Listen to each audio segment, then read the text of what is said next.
Susan? Yes. Are we live? Yep. Oh, sorry. Hi, everyone. Good afternoon. I'm Susan Coffin. I'm here for Attitude Magazine's ADHD Experts audio series. Welcome to everyone who's joining us today and to our guest speaker, Dr. David Rabiner of Duke University. Dr. Rabiner will be discussing a topic of huge interest to any parent of a child with ADHD, and that is how to monitor your child's treatment effectively. As all of you know from experience, it can be quite difficult to figure out what the best treatment plan for your child, how to monitor your child's symptoms and adjust treatment is Dr. Rabiner's topic today. So he'll also discuss managing your child, determining how your child's symptoms are affecting his school life, both at home and at school, medication management tips, and monthly assessment strategies for finding the right dosage. Dr. Rabiner is a research professor in the Department of Psychology and Neuroscience at Duke University. His scientific focus has been on the long and short-term impact of attention problems on children's academic achievements, as well as the non-medical use of ADHD medications by college students.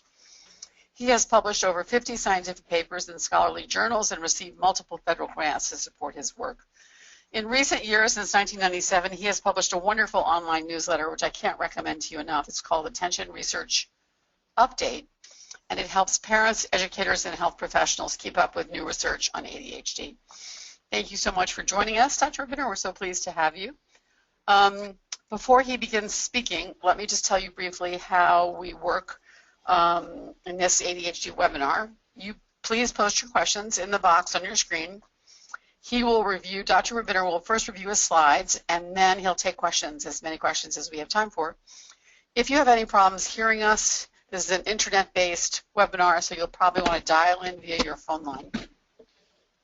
And after the session, you will find a complete replay of this webinar, including the slides, which you may download on the Attitude website at attitudemag.com/webinars.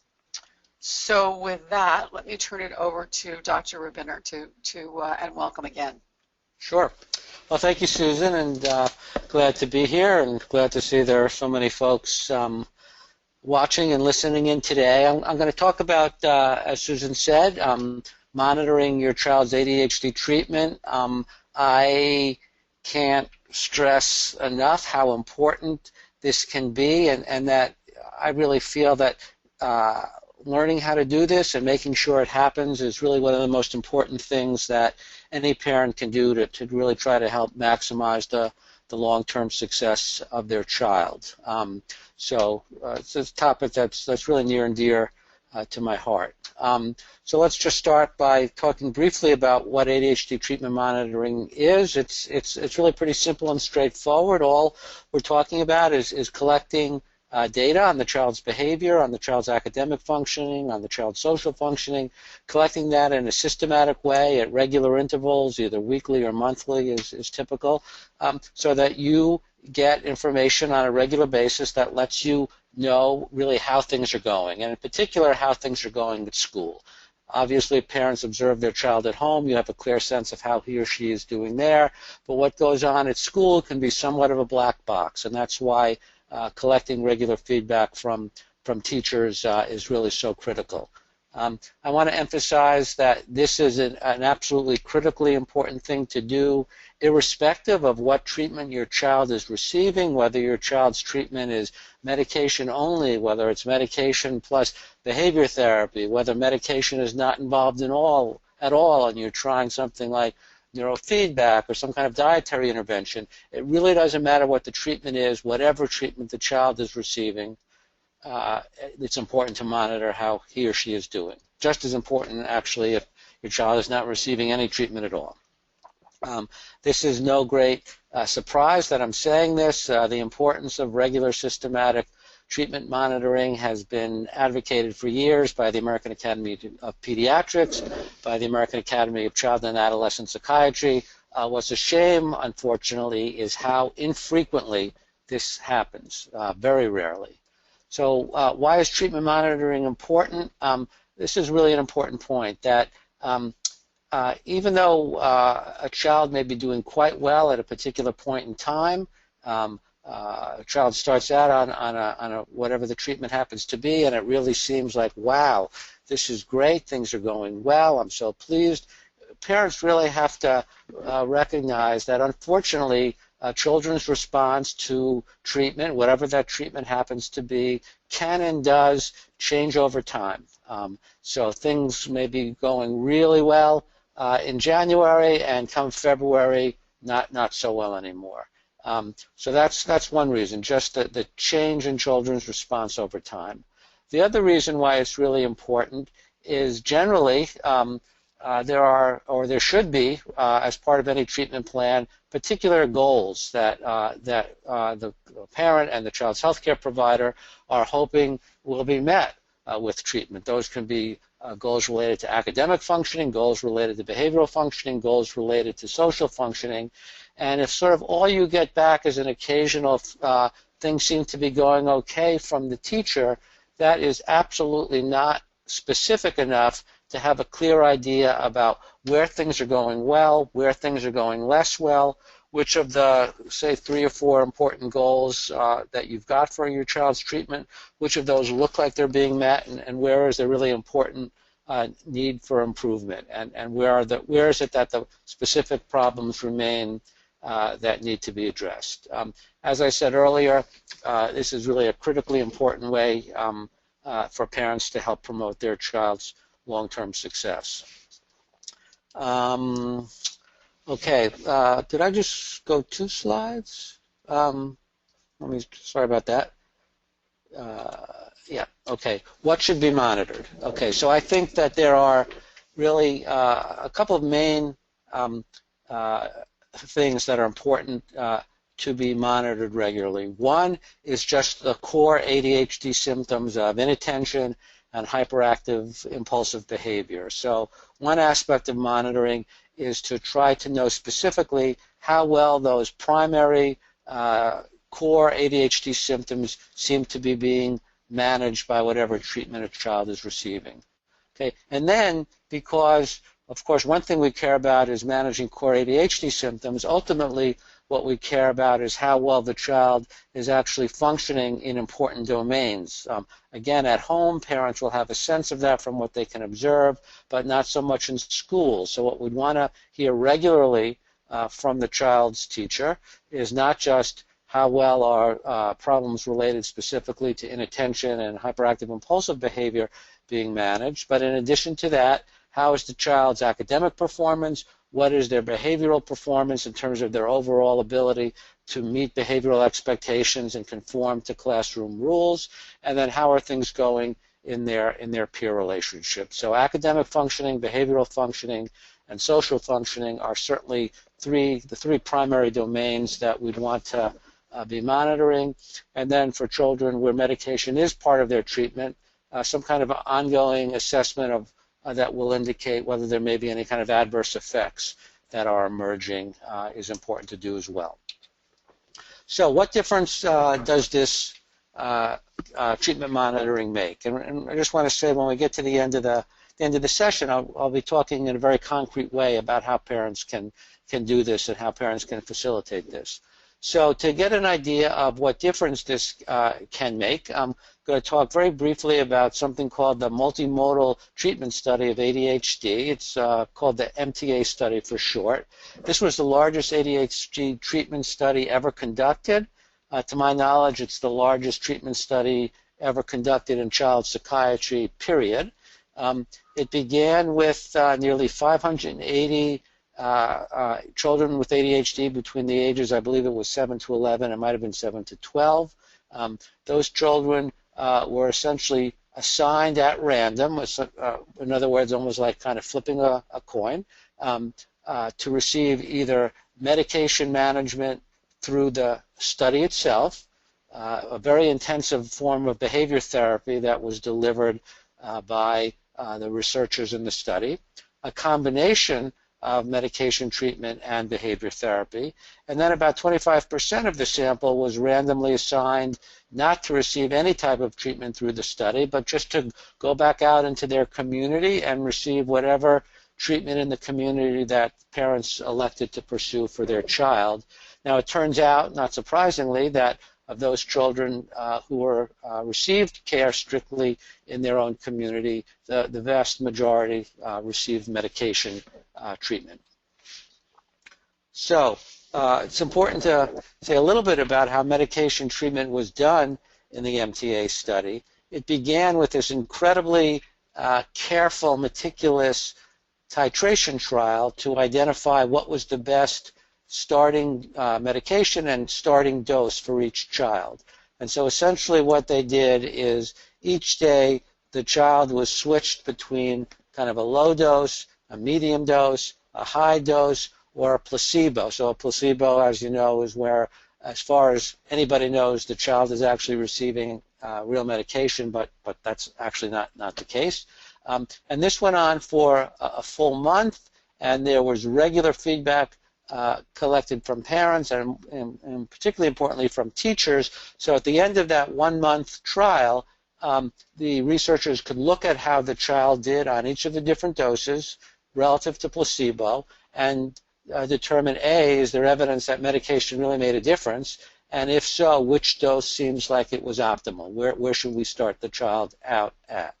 And needless to say, that procedure I just described briefly is so much more elaborate than anything that would ever be done in the community. That type of thing would absolutely never happen. After the child began on medication using the optimally identified dose that came from that careful trial, then there were, for kids who were getting their treatment through the study, there were monthly follow-ups visits with parents, and monthly collecting direct feedback from teachers about how that child was doing in their classroom. And the purpose of those follow-ups was really to learn whether or not, even though the child's symptoms may have been managed quite well at the start of the treatment, was there indication that things were sort of deteriorating a bit, so that the treating physician could decide, do we need to make adjustments to this child's treatment? Do we need, in this case, to their medication treatment? So they began with this very careful trial. They then got regular monthly feedback from parents and teachers and used that information essentially to decide, are things continuing to go well so we don't need to do anything, or is there evidence that we need to make some type of adjustment? And the main point I want to make is that despite that incredibly careful trial to start with the optimal dose for each child in the study, that changes and adjustments to the child's medication treatment were extremely common. So within the first 3 months, over half of the children who were treated through the study required an adjustment to their treatment, and over the full 12 months over which treatment occurred, that multiple adjustments in medication and or dose were common. There were actually very, very few of the children who stayed on the same dose or the same medication throughout the course of the 12 months.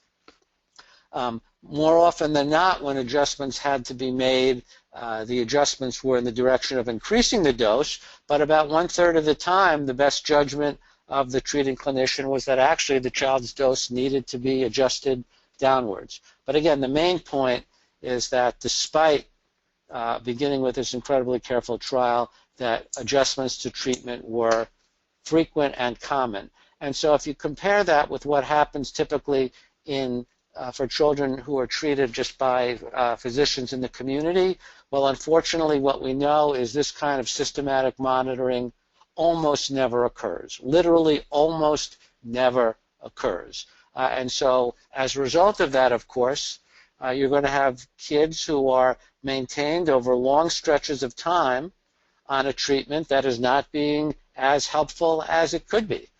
So certainly there are kids who are maintained for extended periods on a particular medication or dose that is just not doing what it could be doing, and children who are maintained on other forms of treatment where it's just not being particularly effective. It's easy for parents to sometimes think, well, no news is good news. If they're not hearing frequent concerns from the teacher that things must be going okay. Well, unfortunately, people often find out that's absolutely not the case. So, did we get evidence in the MTA study that careful treatment monitoring, did it really matter? Well, it looks like it did matter. During that first year, which is, again, there was a roughly 12 to 13-month period that treatment through the study was provided, that those children who received this kind of careful monitoring, it did look like they were, in some important ways, doing better. So if we look at it just in terms of the proportion of children treated in the study compared to children treated in the community that had their core ADHD symptoms normalized, and normalized is defined as they were no longer sort of in a clinically elevated range, but were at a level that was not atypical for children of the same age who don't have ADHD. You can see that for kids treated with medication through the study, about 56% had their symptoms normalized compared to only about 25% of children who received their treatment in the community. So that's more than double, which is a pretty substantial difference. So I'm going to talk now about a relatively simple way that parents can, as this school year gets underway, implement this kind of monitoring program for their child. And let me just say that this kind of systematic monitoring that I'm talking about, it's something that parents have to demand. The typical, unfortunately, the data that's been come out lately about how often is this type of thing initiated by physicians, it looks like almost never. Almost never. I mean, we're talking about probably less than 10% of the cases, and even in those 10%, it's still not kind of on any kind of regular, say, monthly basis. So I apologize that the wording here is on this slide is a bit teeny. This is actually something that I developed probably about 15 years ago. Can't see the title. It's called the ADHD monitoring system, and all it is a simple, as you can see, a simple behavior rating form that would take your child's teacher about 5 minutes to complete once a month, which is not too bad. And if you look, if you can see the items on the left-hand side there, the first 6 items are behaviors that are indicative of hyperactive impulsive behavior. So fidgeting with hands or feet, or squirming in the seat, difficulty remaining seated, difficulty waiting turn, etc. The teacher just indicates by circling one of those numbers whether that's something that she observed not at all in your child that month, or very much. Observed it very, very, very frequently. The next 6 items, starting with number 7, easily distracted, failing to complete assigned tasks, trouble paying attention. Those are looking at the core symptoms of inattentive behavior, and again rated on the same scale.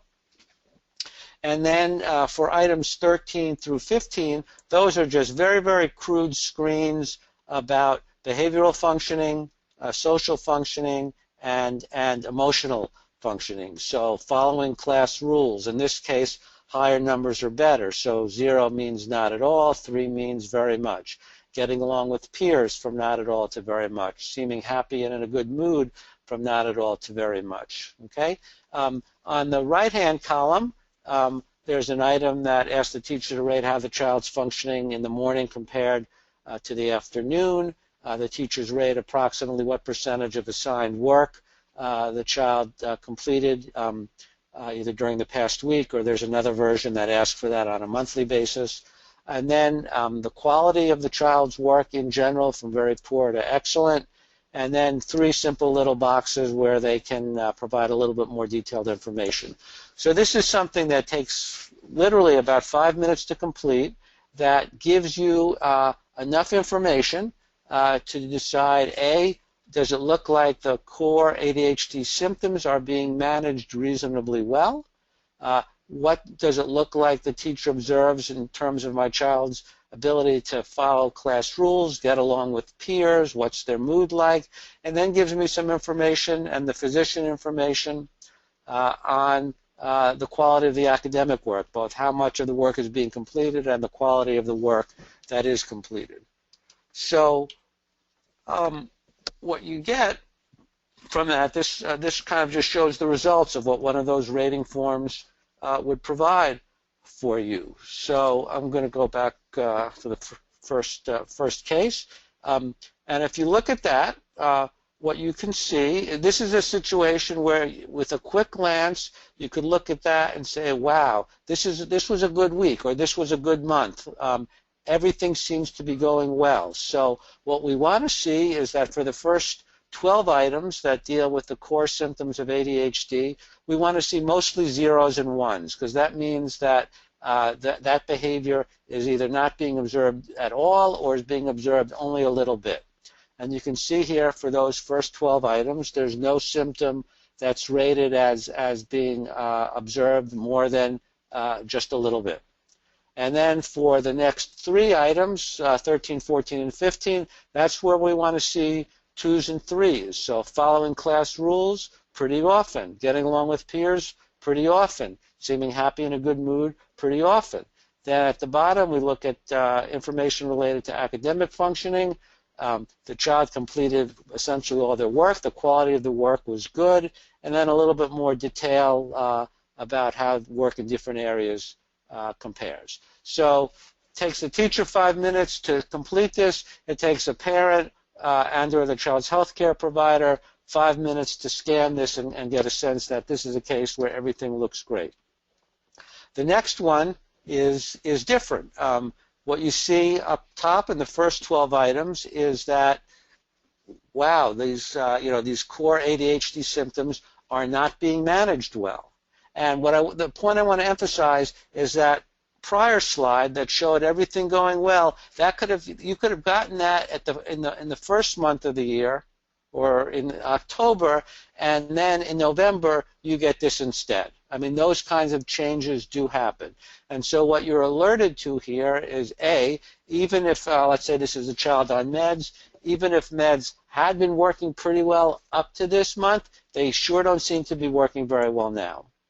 And then when you look underneath it, it's not only has the core symptoms of ADHD showed a real deterioration, but what you also see is that, wow, this is a child who, according to the teacher, not doing a good job of meeting behavioral expectations, not getting along with peers, not seeming particularly happy, not turning in a lot of the work. The quality of the work is poor. So all you have to do, you just look at that for a minute, and you know you need to do something. Now, what you need to do is not answered by this, but if this is something that comes home to a parent, what you do know is, wow, I have got to get in and discuss this with my child's healthcare provider, because he or she needs to know as soon as possible that things are not going well and that some kind of adjustment is probably indicated. Again, don't know what that is, but the main point is that rather than potentially 2, 3, 4 months going by when this is the kind of thing that's going on, you're alerted relatively early in the process if things start to go south, when you can then make hopefully modifications that will make a difference, that will get things back to where they hopefully had been. And then this last case is interesting in that, and this happens sometimes. So when you look up at the first 12 items, you see that for the most part, the ADHD, the core ADHD symptoms seem to be managed pretty well. There are no 3s, which are the highest level. A couple of 2s for inattention, but overall it looks like the core ADHD symptoms are in reasonably good shape. But then when you look down below, what you can see is that, wow, even though the core symptoms seem to be doing okay, there are real problems with following class rules, social functioning, emotional functioning, and getting the work done. And kind of what this tells you is that, since the core ADHD symptoms do seem to be under reasonable control, it's probably not the case that just if the child's on medication, making an adjustment there to try to address ADHD symptoms is likely going to be all that productive in these other areas. And so when you see that the core symptoms look good and these other things don't look so good, you really would want to talk with your provider, or the provider would want to think about, what other kinds of interventions do we need to put into place to address these sort of other important problems in these key functional domains, even though the child's core ADHD symptoms seem to be going okay. So again, takes the teacher 5 minutes a month and takes relatively little time on the part of a parent or provider who has this data to know how well things are going and when do we need to make some adjustments. So what I would want to encourage each of you to do is that as the new school year begins, to ask yourself, gee, is there already a plan in place to monitor how your child is doing, particularly at school where you can't observe things, obviously, on a daily basis. If there is no such plan in place, you really need to initiate a discussion about putting a plan in place with your provider, because chances are it's not going to be something that the provider initiates on his or her own. And these are just two different ways you can do that. At that first link there is where you can download completely for free this monitoring tool that I just reviewed, and it has not just the rating forms but a pretty detailed set of instructions that tells you how to use it and how to interpret the data that comes back. And then through a collaboration that I have with a company called Attention Point that's actually now collaborating with Chad, they've developed an online system that parents can access and provide information about how to use that online system to their child's provider, and their child's healthcare provider can then use this web-based system to get information using a variety of different actually rating forms to help them track how well your child is doing at school and, if they'd like, at home on a monthly basis. That's also available for, I think it's for a full year, for absolutely no charge, and that the web-based nature of it can really facilitate getting the information back and forth between providers and teachers. So I'll stop there and take questions, but again, just really want to emphasize to the importance of trying to put something like this in place, and these are just two simple options that would allow you to do that. Thank you. That's a great tool. I love a place on one page where it's really elegantly done to capture the whole picture. What's your experience with teachers and schools being willing to complete a form like this on a monthly basis? Well, that's a good question. And what I can say is, in my experience, I haven't practiced for a while, but when I was able to explain to teachers the importance of this and to show them, what the child's parent and provider would learn and how important that information was, and the fact that it would take them about 3 to 5 minutes once a month, the compliance was pretty good.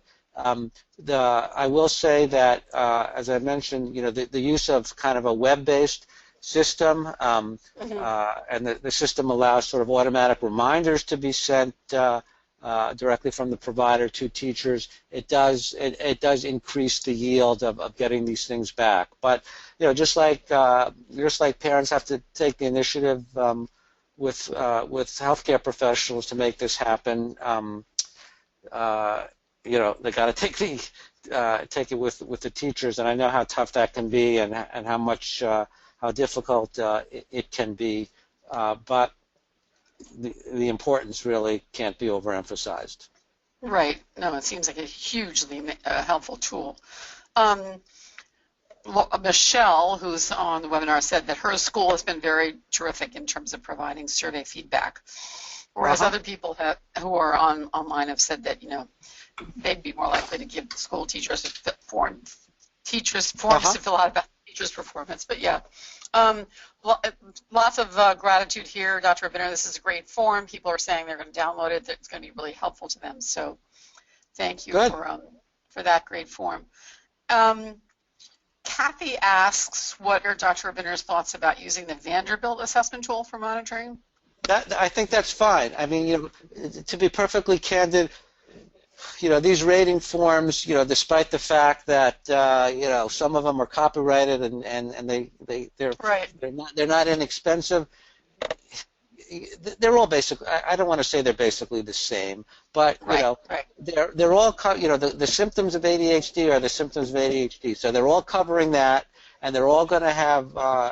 They all should have several items that cover basic behavioral functioning, basic social functioning, and basic academic functioning.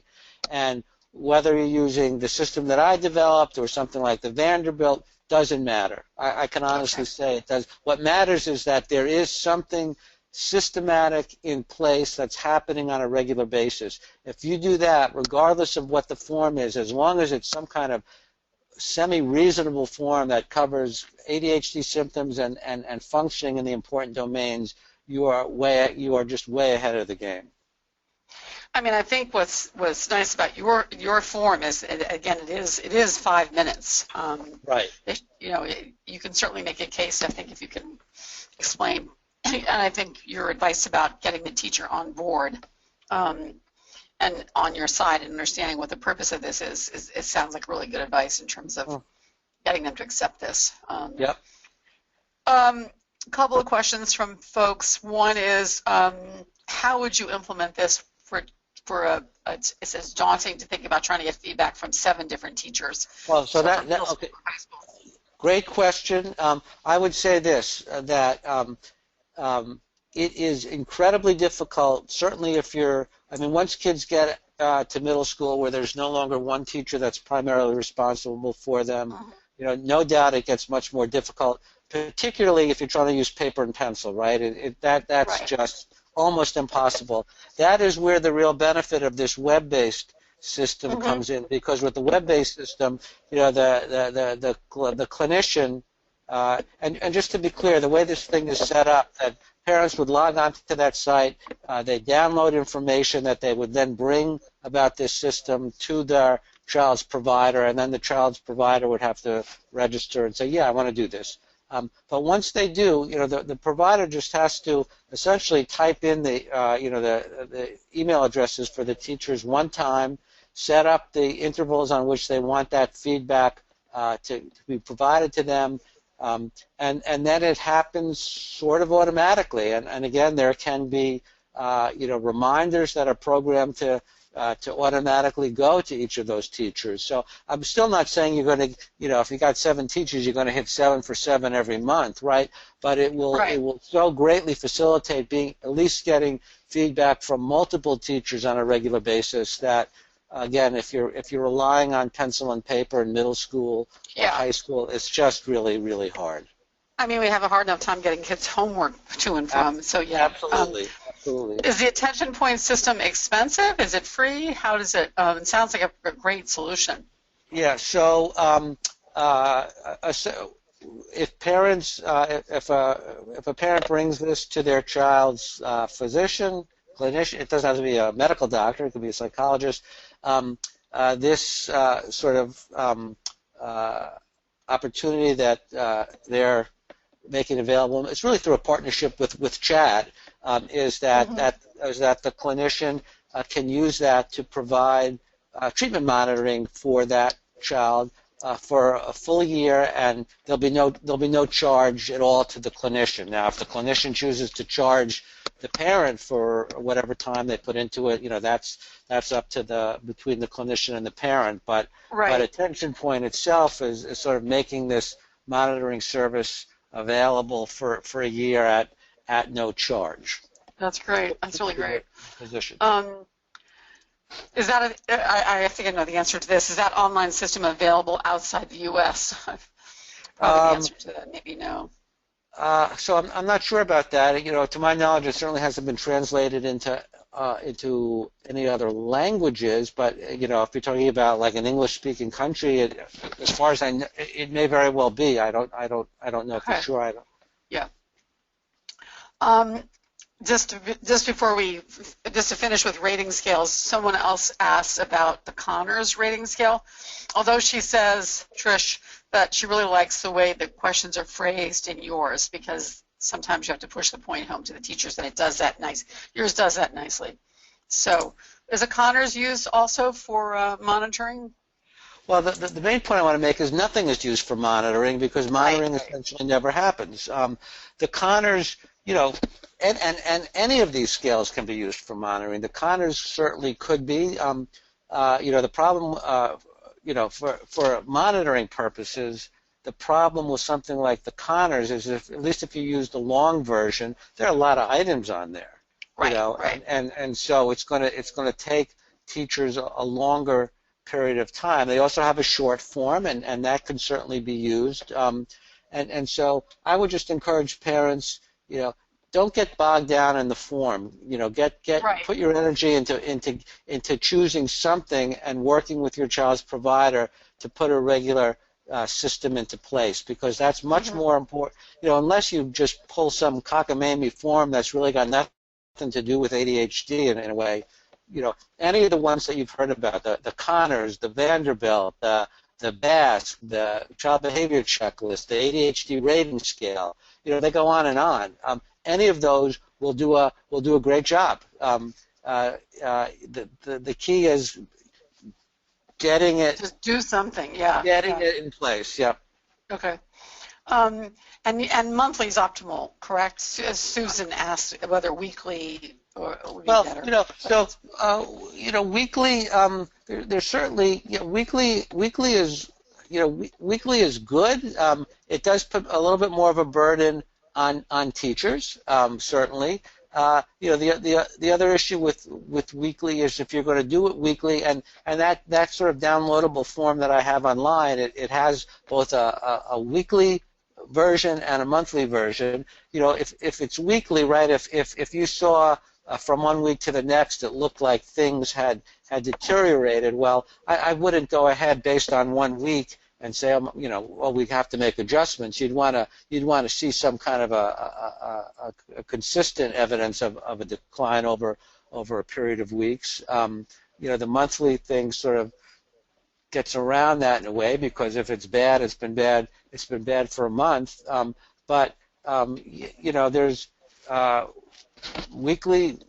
There's ways in which more frequent information can be better. It's just harder to get. It's particularly if you're doing pencil and paper.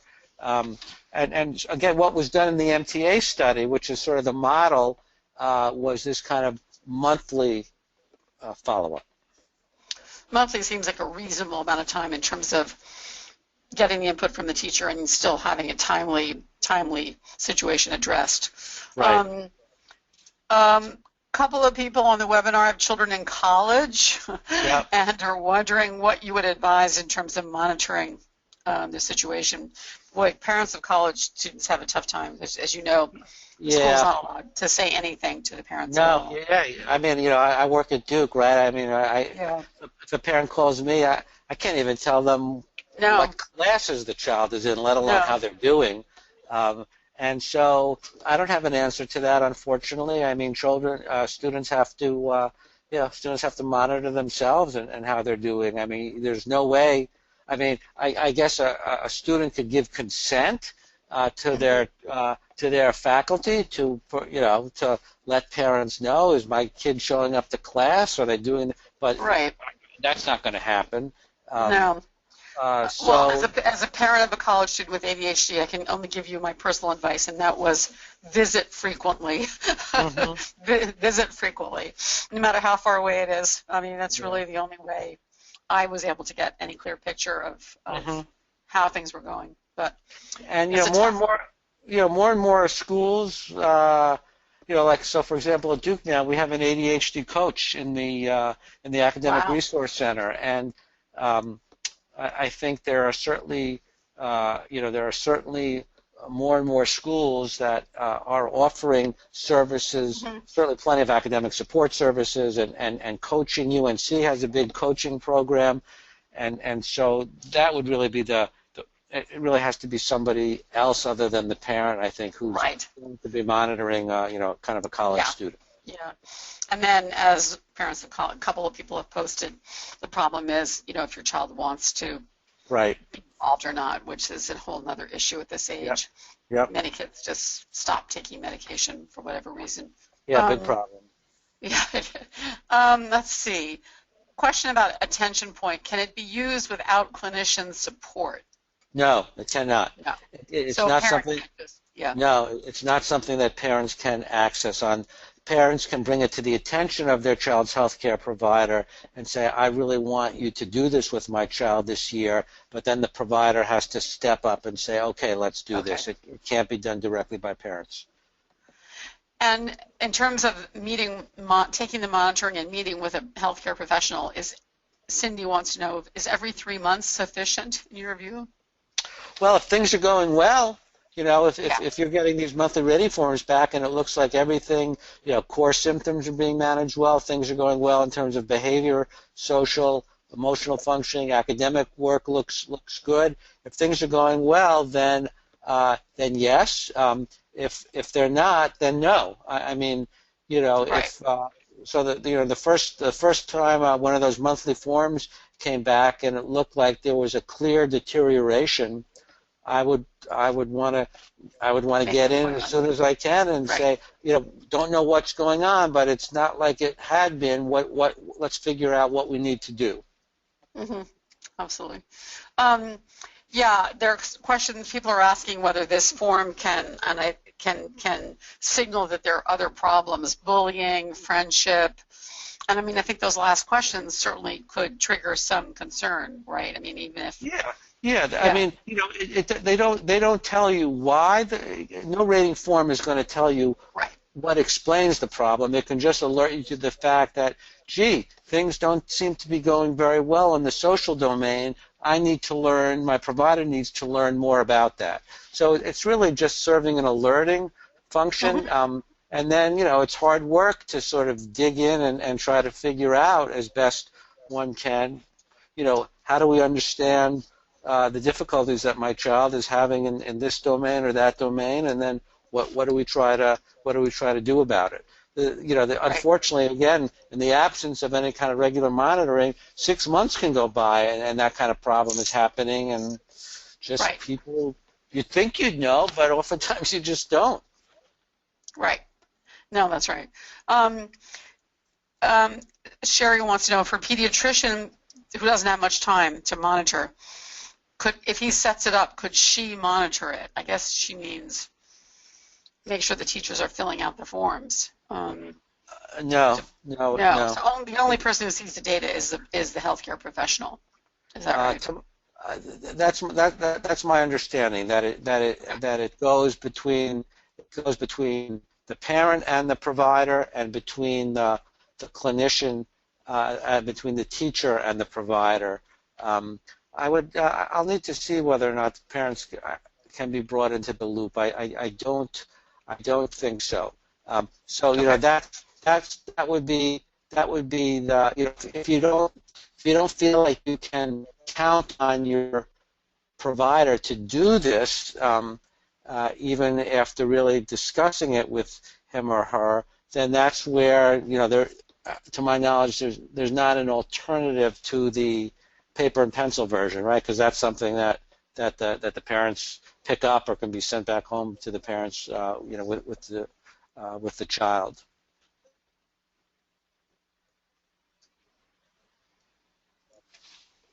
Hello?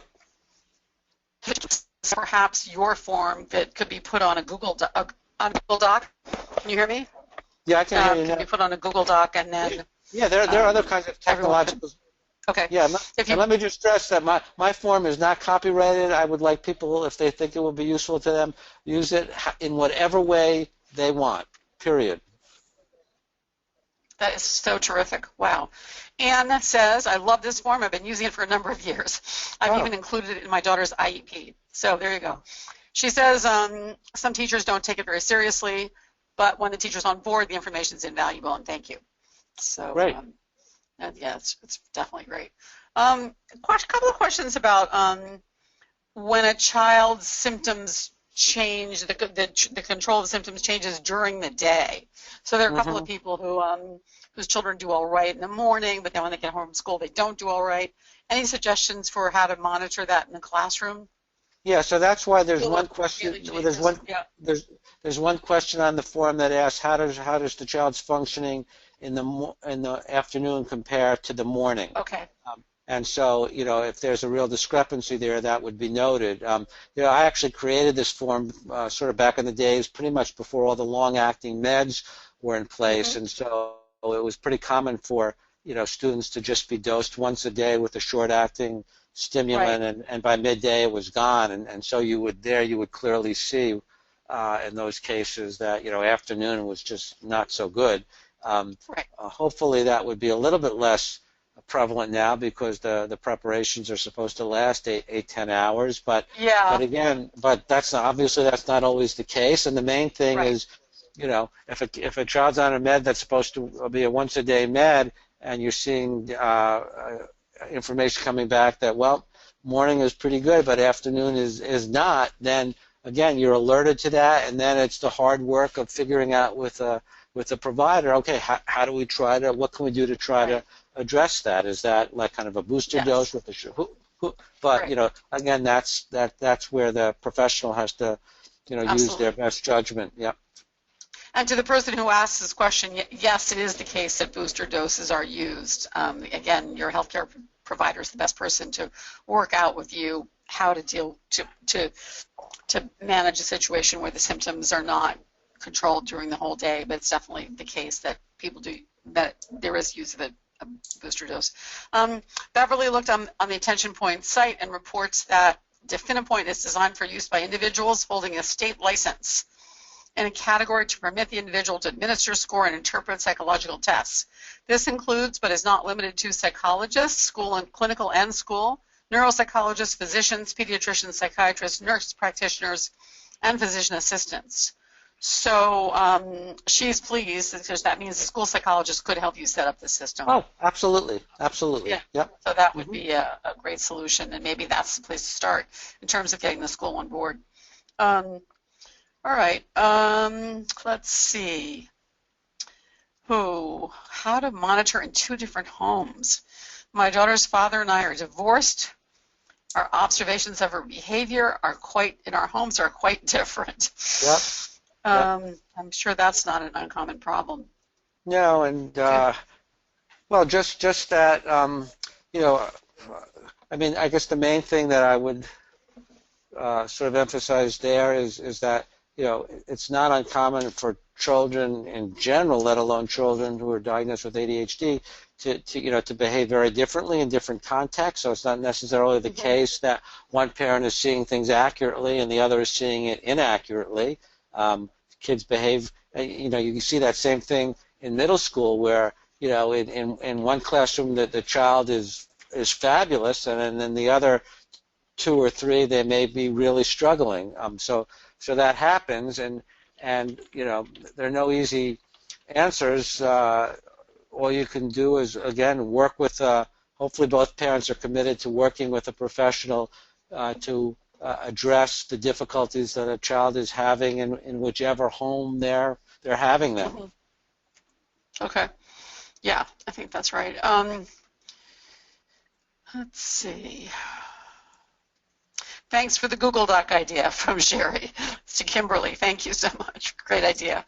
Here's an interesting question. It's not really about monitoring, but I'd be curious to know your thoughts on this. Jennifer wants to know, what do you attribute the frequent need for medication adjustment to? Is the body getting used to the medication, or is then higher doses needed, or is it the child's body is changing? Yeah. So I don't know. That's sort of beyond my area of expertise. So Yeah. I don't know, so it could certainly be differences in, in how, the physiological response to the medication over time. It also can be, there are changes. It may not be necessarily so much that the actual response to the medication is different, but it can be that there are new stressors that emerge in a child's life, so that Right. what was adequate to manage things before is with these increased stressors is no longer sufficient in and of itself. So there can be all different kinds of things that are likely to come into That play makes for sense. different children. Right. Right.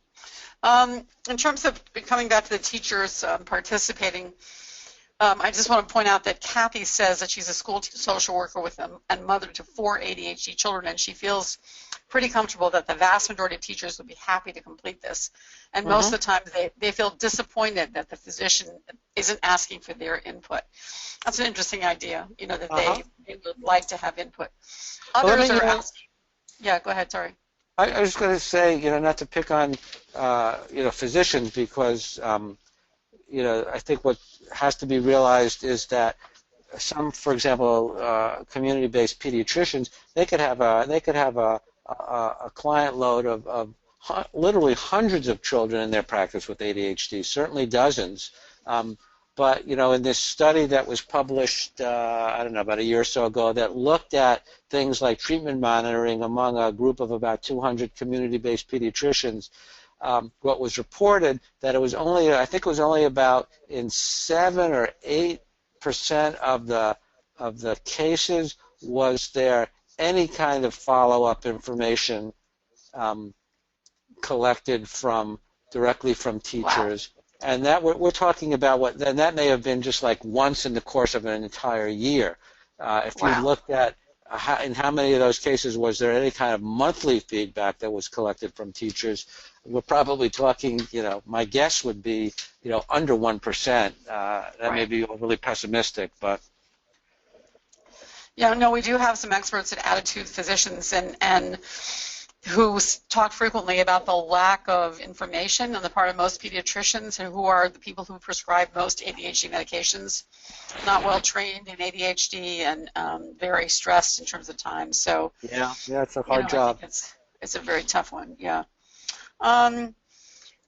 There's a lot of interest here, and many people are setting up their children's IEP right now. In fact, one person is having that meeting tomorrow. Is this a form that might be added to the IEP? I don't see why not. I don't see why not. I mean, it's possible. It's possible that parents, I don't know. I've heard of this before, that parents might get some pushback because, sometimes schools have forms that they're used to using, that they want to use. And again, I would say that that's fine, as long as it's a reasonable form that sort of covers core ADHD symptoms and then academic, social, behavioral, emotional functioning.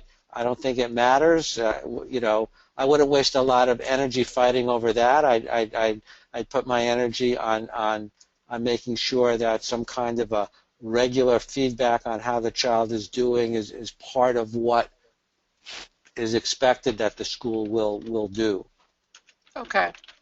Not necessarily. Yeah. Right. Recommendation. Question here is whether the recommendation is weekly or daily, and I'm just adding that the recommendation is monthly. Right. Yeah. Well, the daily, the more frequent feedback serves a different function, right? So, so for the purpose of looking at, how are things going? Are they going in a way that makes me think we probably do need to look into adjusting treatment or not? Monthly is fine, but daily is really valuable. You're talking about like things like daily report cards or homeschool notes. Right. In terms of really trying to to link on a daily basis what's happening at school in terms of the child's being able to meet a couple of key goals with sort of consequences at home in terms of privileges that he or she might get access to, like TV time or computer time or something like that. Monthly isn't going to work for that at all, right? That's way too long. and so the daily feedback serves a very different purpose than this kind of systematic monthly monitoring that we've been focusing on. Got it.